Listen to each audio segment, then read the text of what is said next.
நானே சும்மா தான் ஸ்டார்ட் பண்ணேன். சரி ஓகே போயிட்டு ஒரு 2-3 எபிசோடில் வருவோம். ஸோ ஃபன்னாக போய் பார்ப்போம். ட்ரை பண்ணுவோம் அப்படின்னு எல்லாருமே புஷ் பண்ணி என்ன ஒரு குக் ஆக்கிட்டாங்களே இப்போ.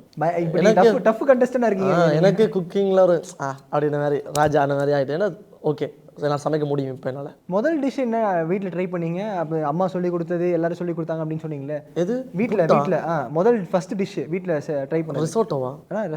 ரிசோட்டோ தான் முதல் செஞ்சேன். நான் வீட்டு அம்மா சொல்லித்தது வந்து புட்டை வைக்கிறதுக்கு. புட்டை வைக்கிறதுக்கு புட்டு வந்து அங்கே விடிய இதெல்லாம் புட்டு தான்.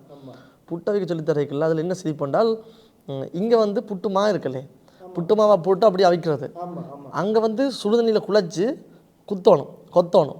குத்தி குத்தி குத்தி குத்தி ஒரு போல்ஸ் மாதிரி வரும். அதுக்கு பிறகு வச்சு அது பூ மாதிரி வரும். ஸோ அது நான் ஊரில் சமைக்கிற மாதிரி இருந்தது. ஆட்டிறச்சி கறி, கோல்றச்சி கறி ஸ்ரீலங்கா ஸ்டைலில் சமைக்கணும்னு அது சமைச்சேன் நான். அது நல்ல ரெஸ்பான்ஸ் இருந்தது எனக்கு. அதுதான் அம்மா சொல்லி தந்தோம். மற்றது என்னமோ ஒன்று தான் கிண்டு என்ற கை தூக்கலாம் போனது. தோதல்